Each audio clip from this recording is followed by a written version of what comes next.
শুরু করার মতো বড় পুঁজি নেই? আপনি কি মনে করেন বড় ব্যবসায়ী হতে হলে জন্ম থেকেই ধনী হতে হয়? তাহলে আজকের এই গল্পটি আপনার চিন্তা বদলে দেবে।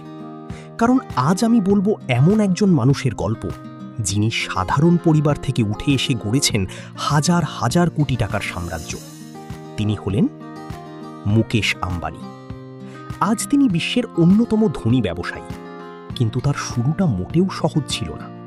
ছোট বাসা, সীমিত আয়, সাধারণ জীবন। তবে একটি জিনিস ছিল, বড় স্বপ্ন দেখার সাহস। তার বাবা তাকে শিখিয়েছিলেন, টাকা না থাকলেও বড় হওয়া যায়, যদি চিন্তা বড় হয়। এই শিক্ষাই বদলে দেয় তার জীবন। মুকেশ আম্বানি চাইলে বিদেশে থেকে বড় চাকরি করতে পারতেন। তিনি পড়াশোনা করছিলেন বিশ্বের অন্যতম সেরা বিশ্ববিদ্যালয়ে, কিন্তু তিনি চাকরির নিরাপদ পথ বেছে নেননি। তিনি ফিরে এসেছিলেন ব্যবসার ঝুঁকি নিতে, কারণ তিনি জানতেন চাকরি আয় দেয়, কিন্তু ব্যবসা স্বাধীনতা দেয়। ব্যবসার শুরুতে তার সামনে অনেক বাধা এসেছে। অনেকে তাকে বলেছিল এটা সম্ভব না, অনেকে তার সিদ্ধান্ত নিয়ে হাসাহাসি করেছিল, কিন্তু তিনি থামেননি।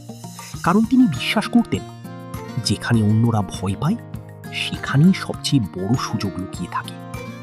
এই চিন্তা থেকেই তিনি এমন এক সিদ্ধান্ত নেন যা পুরো ভারতের ব্যবসার ইতিহাস বদলে দেয়। তিনি শুরু করেন জিও। তখন সবাই বলেছিল এটা অসম্ভব, এত বড় বিনিয়োগ ডুবে যাবে। কিন্তু মুকেশ আম্বানি ভবিষ্যৎ দেখেছিলেন। তিনি বুঝেছিলেন ইন্টারনেটই হবে আগামী দিনের শক্তি, আর সেই সিদ্ধান্ত তাকে নিয়ে যায় নতুন উচ্চতায়। আজ কোটি কোটি মানুষ জিও ব্যবহার করছে। এটাই একজন উদ্যোক্তার সবচেয়ে বড় শক্তি, ভবিষ্যৎকে আগে দেখতে পারা। মুকেশ আম্বানির গল্প আমাদের তিনটি শিক্ষা দেয়। প্রথমত, ছোট শুরু করুন, কিন্তু বড় ভাবুন। দ্বিতীয়ত, ঝুঁকি নিতে ভয় পাবেন না। আর তৃতীয়ত, ব্যর্থতাকে ভয় নয়, শিক্ষা হিসেবে নিন। মনে রাখবেন, আজ আপনার পুঁজি কম হতে পারে, হয়তো কেউ আপনাকে বিশ্বাস করছে না, হয়তো আপনি বারবার ব্যর্থ হচ্ছেন। কিন্তু সফল উদ্যোক্তারা পারফেক্ট সময়ের অপেক্ষা করেন না, তারা সময়কে পারফেক্ট বানিয়ে নেয়। হয়তো আগামী দিনের সফল উদ্যোক্তা আপনি।